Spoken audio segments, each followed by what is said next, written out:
Today we are in 2021. My name is Daniel Gaudreau.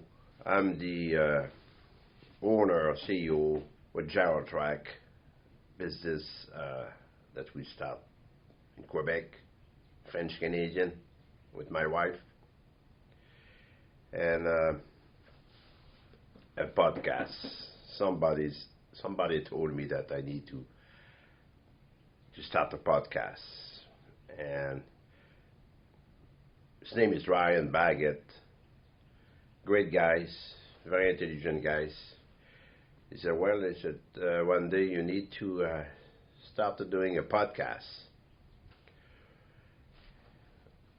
Well, that's what I'm starting this morning. In the morning we're fresh, and but before we start, I'm 61 years old, and I don't believe really. I'm sorry, but I don't believe at words. And that's what I'm doing right now. Words. To me, words mean something, but you have to be careful about words. I prefer looking at the action behind the word, and to establish a trust. Right now, I think that I should depose. It's like, it's like a deposition. You depose the truth on the table, and I have to do it. I don't want to be too long, because you could go on our website, Gyro-Trac website, and looking at there was a video. The title of this video is Legend.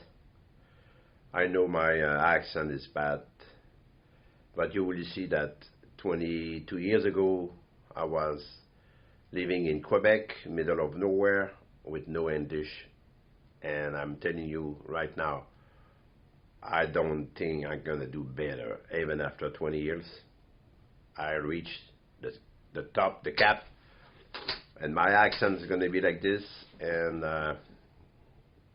not a lot of vocabulary. But I tell you something, it's not because you talk with an accent that you think with an accent, okay? Like I said, the problem with the mulch is to storage and transportation. The problem is you leave the mulch in bulk.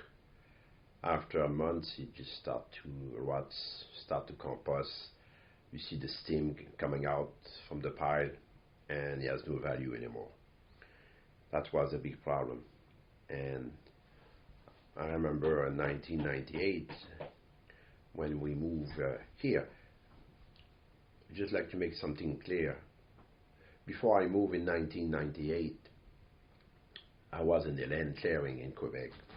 I did that for maybe 15 years. I used to clear land for power line, for Hardwood, Quebec. We used to do 100 miles at the time, 300 feet wide, middle of nowhere, minus 40, 4 feet snow, clearing, I don't know, 1 mile a day, cut, pile, and burn, blah, blah, blah. Then when we moved in 1998, with our mulcher, we couldn't make some nice chip, and I kept wondering, is it what a waste, just leave it this much on the ground, this big piece of the ground. I said, one day we're going to pick it up this and do something with it. And finally in 2000, the mulcher has been improved. We did improve, make from rotary cutter head for flail mower. We use a swing teeth, We moved to a fixed teeth with the planer head. We call it planer head in 2002, 2003. Now we're talking about making some nice chip, very nice. And 2007, I said I have to figure out how we can recoup from the mulcher. And we came up with the good idea. And I'm telling you, I didn't know what I was doing. It took me, I don't know, 8 years, 10 years to develop a baling system, packaging. We got some pattern on this. And I already thought in 2000, I would say 2000, well, we started in 2005, 6, I don't remember exactly, but when we finished the project, I thought that we got it. Now I have some very nice bale, like a round bale, like a hay bale, but we're talking about 3,000 pounds, 2,500 pounds. I could packaging green much, leaving the bale outside 3 years, opening the bale after 3 years, looked great. Take my lighter, fire up the chip. I mean, unbelievable. I say I got it. When I start to showing this, every people was asking me the same question, which drove me nuts. I said, what are you going to do with the bale? I said, okay, what are you going to do with the bale? What do you mean? Well, what are you going to do with the bale? I just put guys, I just put the package on a silver plate, ready to go. That's wood. Come on. And I'm telling you, wow, I have to put the project on the ice because there was no border. Burn bale, they burn chip. The burn chip, it's another process. I put the project on the ice until well, right now as we speak in 2021, we are working to develop our own border to burn bale. But this is another story that I can talk for hours and hours about this. I will, but not right now. What I would like to talk about it is our new business model. Business model, I think, is going to revolution the industry. I would say it's almost by accident that we developed that. Look, in 2007, I believe 2007, 2008, we were a small business. Factory is still in Quebec. I'm living. I own the factory. I live in the south, Summerville, and we are, I don't know, 50 million gross sales a year. We driving the industry. In fact, everybody who are in the mulching business today has been inspired by us, 100%. If you doubt, I give you a trick. Very simple. First of all, we have about 20 patterns. The trick is, if you want to know if the guy's got the idea, ask him where, when, and make him tell you exactly the situation when you got the idea. If he doesn't remember, it's not him, that's somebody else. I tell you what, when you have the idea, when you have a pattern, you remember the smell, the perfume in that room, you remember everything. And I remember all of them, all of my pattern. That means if you doubt, if you saw guys who has a mulcher like us, Ask him. Ask him. Anyway, all the marcher, I would say, come from our inspiration. Now, like I said, we're at about 50 million a year, and the only way, the traditional way to expand the business, everybody agreed with that, is a network. If you have a network, you're in business. Well, there is some guys who has been developed a network for 100 years, 60 years. We're talking about Caterpillar, John Deere, all those big guys. They have a huge network. The only way you can expand your business is using the network. Well, I tried that. And 50 million a year, I thought, well, that's the way to go. We're going to be at 100 million next couple of years. My wife said, I think it's a bad idea. We should keep going. But, you know, I like the money too. Like to grow, power, blah, blah, blah. Let's do it. And I didn't like it at all. After a couple of years, I saw, I would say, guys, in 2000, maybe 2010, 2008, I watched the movies Apollo 13. Blew my mind.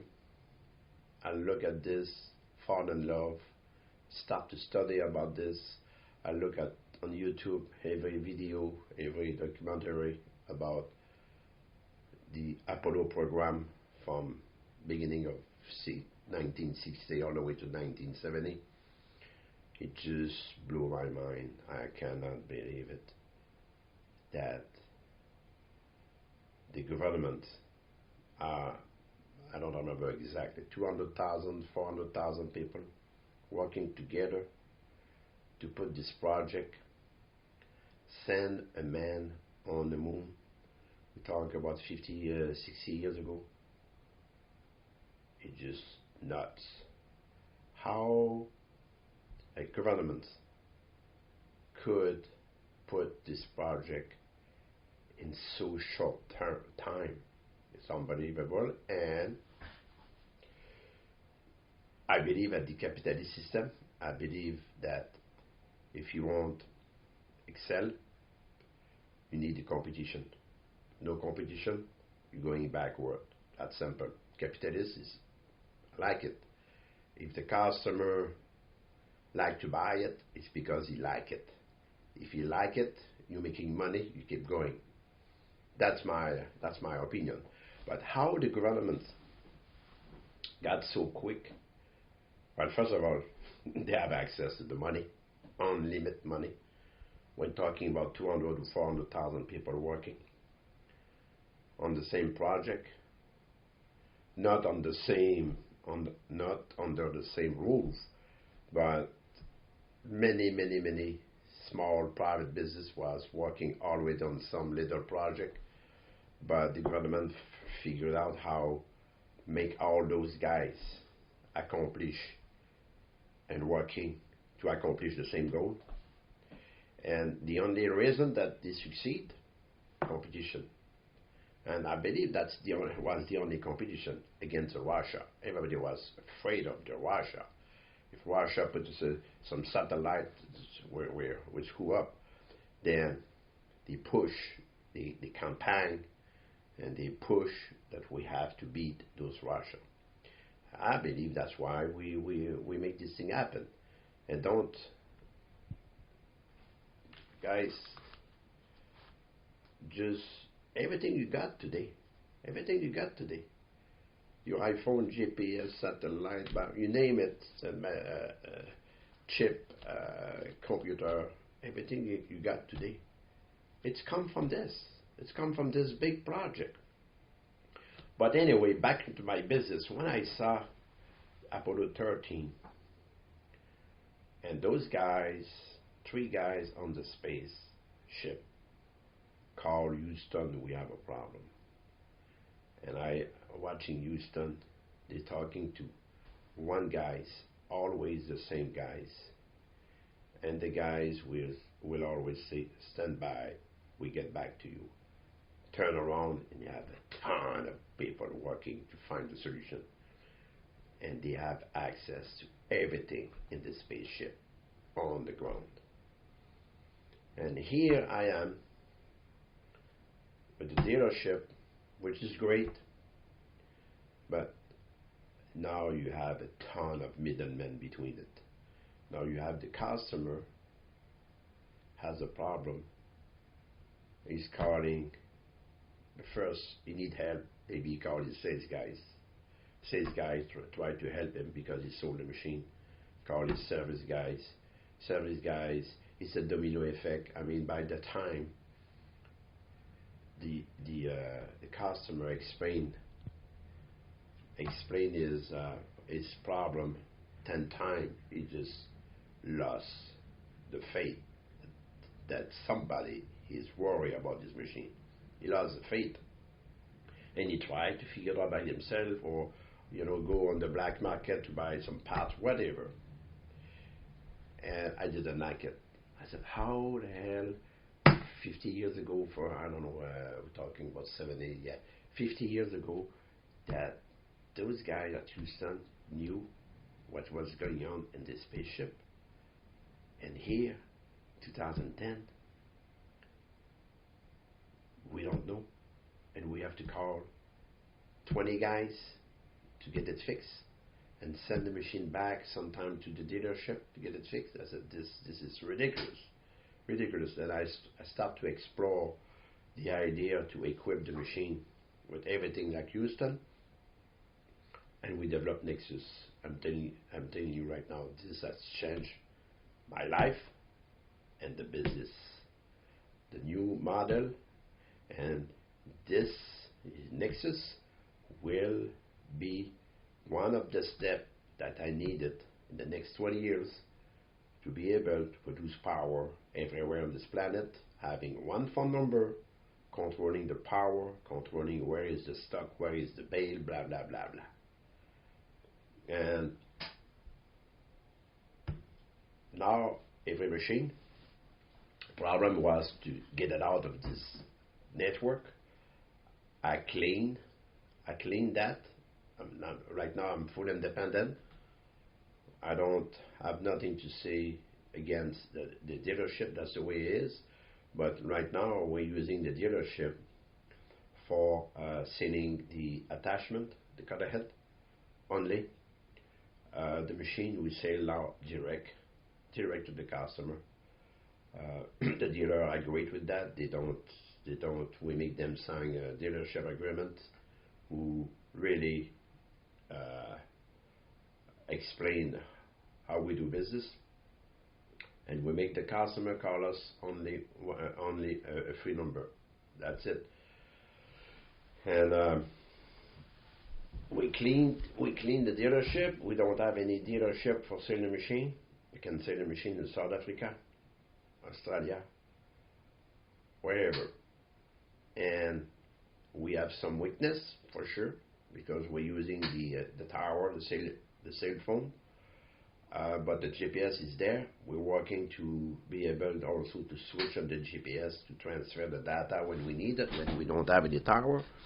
But now imagine the independence, and also the parts, because we're going to keep the parts in-house.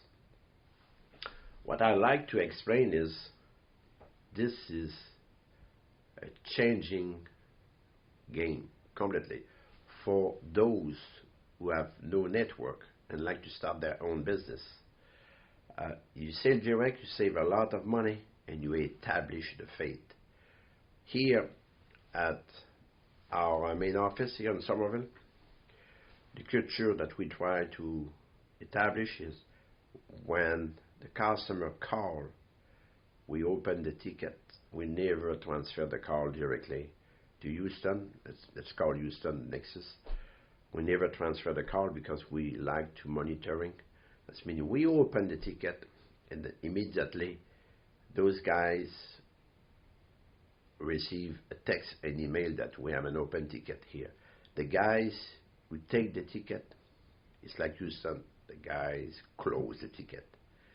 If it takes an hour, 15 minutes, a day, or weeks, or months, if we have a huge, big problem, engine, whatever, he closed the ticket.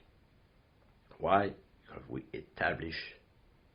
are establishing the faith, the relationship. Always talking about those 3 astronauts in the space who has an explosion, and they call Houston.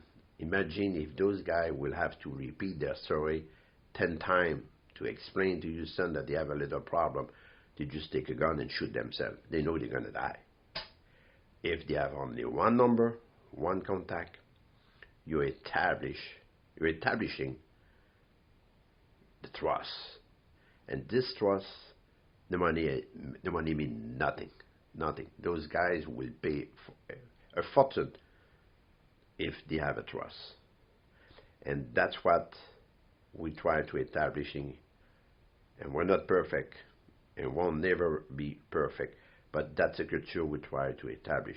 Always having one guy closing the car. And when you find a problem, very simple. Who has the parts? Us. Part is on his way.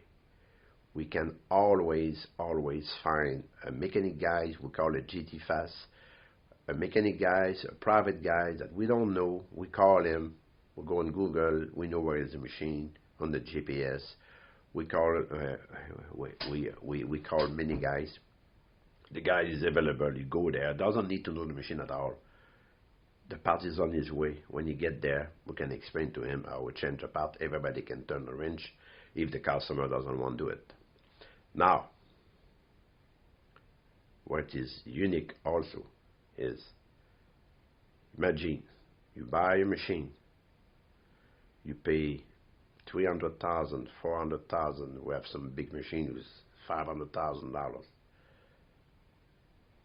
and you know that after 6 years, 7 years, 10 years, the machine will keep its value. You can sell it back. You can sell it back at the auction. The machine is stick with Nexus. We have the historic for the last 8 years, 10 years. We got everything. The guy who purchased the machine at the auction will pay the big price because he can check the book. He can call Houston, Nexus. He can get all the information. And when he buy the machine, he's still with us because we pay everything. We stay connected to this machine until this machine go to the junkyard.